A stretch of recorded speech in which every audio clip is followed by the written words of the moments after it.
Welcome creators, कैसे हैं आप लोग। तो आज फिर हम लोग अपना जो चैप्टर था उसको कंटिन्यू करने जा रहे हैं। इस चैप्टर में कुछ चीज़ें रह गई थी जिसको हम लोग कंप्लीट नहीं कर पाए थे, तो आज हम लोग ये सारा जो चैप्टर है इस वाली क्लास में कंप्लीट करेंगे और कल हम लोग इस वाले चैप्टर के एमसीक्यू क्वेश्चन करेंगे। तो कुछ डिजीज हम लोगों ने कवर कर लिए थे और कुछ जो है वो रह गए थे, जिसमें से आज पहला डिजीज हम करेंगे। हम लोगों ने यहाँ तक कर लिया था, मियादी बुखार तक कर लिया था, और इस रोग में जो आहार दिया जाता था वो भी कर लिया था। इसके आगे जो आज हम करने जा रहे हैं वो है क्षय के रोगी का आहार। तो जो क्षय रोग होता है उसमें रोगी को किस प्रकार का आहार दिया जाना चाहिए वो यहाँ पर हम लोग समझेंगे। तो क्षय रोग को ट्यूबरकुलोसिस या तपेदिक इत्यादि नामों से भी जाना जाता है। क्षय रोग को भयंकर रोग माना जाता है।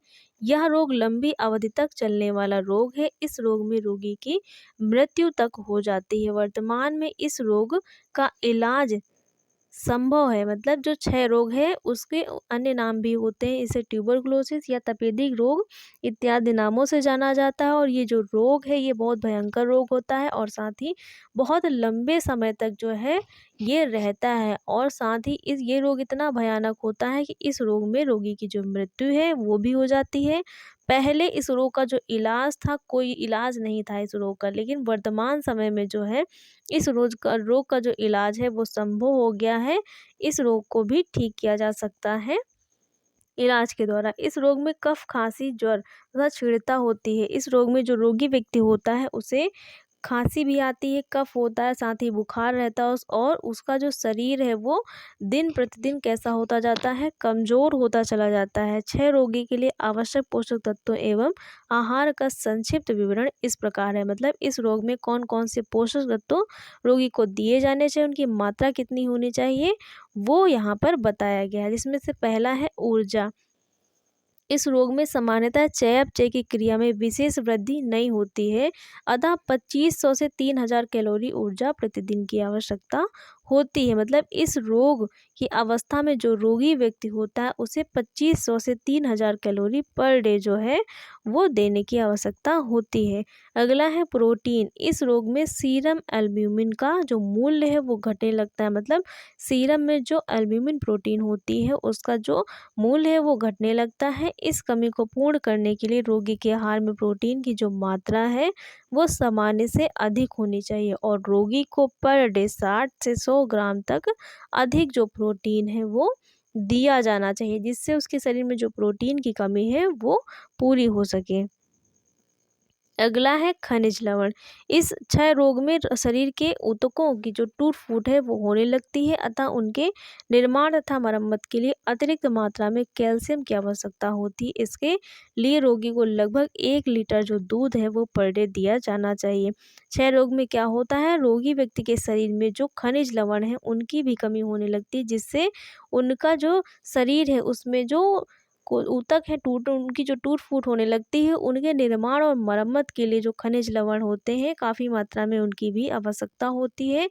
और साथ ही कैल्शियम की ये बहुत आवश्यकता होती है। कैल्शियम की कमी से जो व्यक्ति के शरीर की हड्डियां हैं वो कमज़ोर होने लगती हैं, तो कैल्शियम की कमी को पूरा करने के लिए व्यक्ति को प्रतिदिन 1 लीटर जो दूध है वो दिया जाना चाहिए, उसके भोज्य पदार्थों में आहार में सम्मिलित किया जाना चाहिए। अगला है विटामिन। क्षय रोगी के शरीर में विटामिन ए का अवशोषण ठीक प्रकार से नहीं हो पाता है। कैरोटीन से विटामिन ए के निर्माण की जो दर है वो भी घट जाती है। मतलब अगर रोगी जो है वनस्पति भोज्य पदार्थों का सेवन कर रहा है तो उसे विटामिन ए जो होती है वो कैरोटीन के रूप में मिलती है, और उसके शरीर में जा कर के विटामिन जो कैरोटीन होती है वो विटामिन ए के रूप में वहाँ पर परिवर्तित होती है। तो विटामिन ए के साथ साथ धीरे धीरे उसके शरीर में जो कैरोटीन है उसका जो अवशोषण है वो भी नहीं हो पाता है, अतः रोगी के आहार में विटामिन ए की कमी की अधिकतम मात्रा शामिल करनी चाहिए। रोग के बढ़ने के साथ विटामिन सी की कमी होने लगती है, और जब ये रोग गंभीर रूप धारण कर लेता है तो रोगी व्यक्ति के शरीर में विटामिन ए के साथ साथ विटामिन की सी की जो कमी होती है वो भी देखने को मिलती है। तो विटामिन सी की कमी को पूरा करने के लिए उसे नारंगी का जो जूस है वो दिया जाना चाहिए, जिससे रोगी व्यक्ति के शरीर में विटामिन सी की जो कमी है उसे पूरा किया जा सके। अगला है अतिसार रोगी का आहार। तो अतिसार में रोगी को किस प्रकार का आहार देना चाहिए? अतिसार रोग दूषित जल और भोजन के द्वारा होता है। किसके द्वारा होता है? दूषित जल और भोजन के द्वारा होने वाला ये रोग है। यह आहार नाल से संबंधित हो। जो अतिसार रोग है वो किससे संबंधित है? आहार नाल से संबंधित रोग है, इसलिए इसमें दवाओं के साथ उचित भोजन की व्यवस्था होनी चाहिए। और यदि रोग गंभीर हो तो आहार नाल को विश्राम दिया जाना चाहिए। इस रोग में रोगी को केवल तरल पदार्थ ही दिए जाने चाहिए। मतलब जो अतिसार रोग होता है उसमें रोगी को गरिष्ठ भोजन और तला भुना जो भोजन होता है, मसालेदार जो भोज्य पदार्थ हैं वो नहीं दिया जाना चाहिए, जिससे जो रोगी व्यक्ति होता है उसकी जो आहार नाल होती है वो और भी क्या हो जाती है? संक्रमित हो जाती है। उसमें जलन, सूजन और साथ ही ये सारी जो परेशानियां हैं वो देखने को मिलती हैं। तो इसलिए इस रोग में रोगी व्यक्ति को अत्यधिक जो तरल आहार है वो ही दिया जाना चाहिए, और साथ ही जो बहुत ज़्यादा जो कठोर भोज्य पदार्थ हैं उनको उसके भोजन में सम्मिलित नहीं किया जाना चाहिए।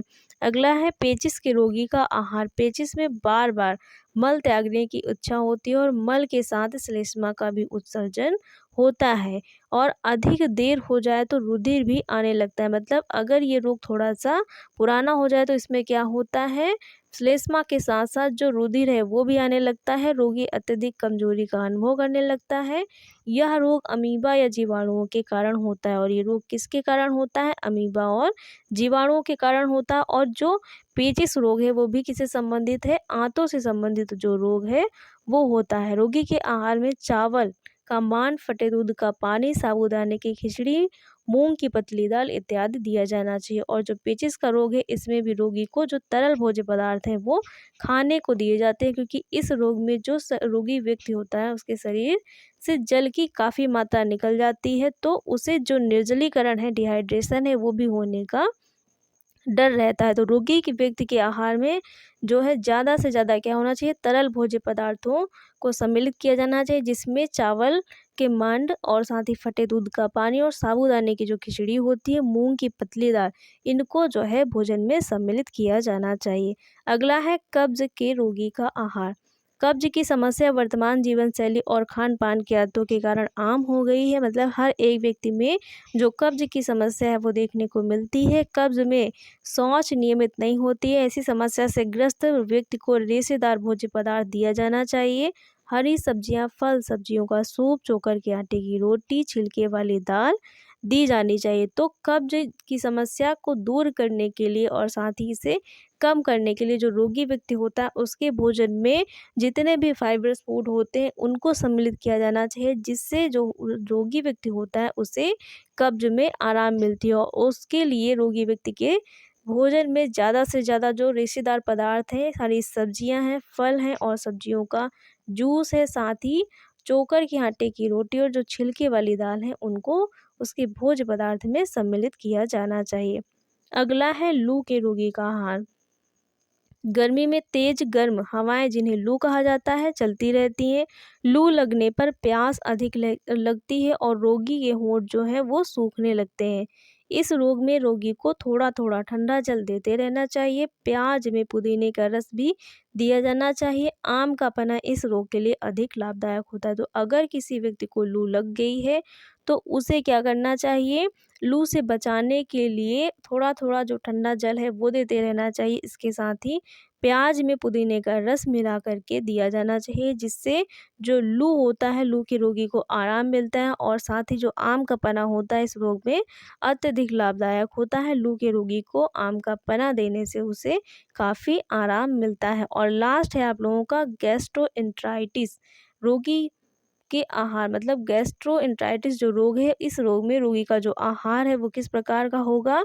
इस रोग में पेट में जलन, दर्द और दबाने में दर्द में वृद्धि, ठंडा पानी पीने से पेट में भारीपन, अम्लता का बढ़ जाना आदि इस रोग के लक्षण है। तो अगर किसी व्यक्ति को गैस्ट्रोएंटराइटिस रोग है तो उसमें कौन कौन से लक्षण देखने को मिलते हैं? उसके पेट में जलन होगी, दर्द होगा और दबाने में जो दर्द है पेट का वो दबाने पर और अत्यधिक बढ़ जाता है। और साथ ही अगर वो व्यक्ति ठंडे जल का सेवन करता है तो उसके पेट में भारीपन देखने को मिलता है और साथ ही अम्लता भी बढ़ जाती है।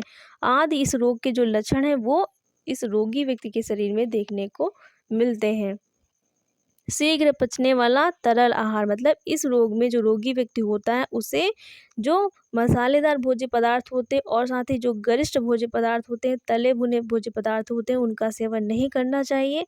शीघ्र पचने वाला जो तरल आहार है उसे अपने भोजन में सम्मिलित करना चाहिए और साथ ही जिससे ऐसे भोज्य पदार्थ लेने से उसके जो उसके पेट में जो अम्लता बढ़ जाती है वो नहीं बढ़ती है और जो भोजन है उसका पाचन आसानी से हो जाता है। रोगी के लिए अच्छा आहार होगा जैसे मसाले रहित सूप, और इस रोग में जो रोगी है जितना अधिक उसे सादा और जो सामान्य आहार होता है, नॉर्मल डाइट है, वो दी जाती है, उतना ही इस रोग में आराम मिलता है। तो आज हम लोगों ने जितने डिजीज़ पर बचे थे वो सारे कवर कर लिए हैं और आपका जो चैप्टर यहाँ पर कंप्लीट नहीं हुआ था वो आज वाली क्लास में पूरा कंप्लीट हो चुका है। कल हम लोग इस वाले चैप्टर के एमसीक्यू क्वेश्चन करेंगे और थ्योरी वाला जो चैप्टर है आज पूरा कंप्लीट हो गया। तो गाइस, आप लोगों को क्लास कैसी लगी? अगर क्लास अच्छी लगी हो तो वीडियो को लाइक से और चैनल को सब्सक्राइब करिएगा। Thanks for watching.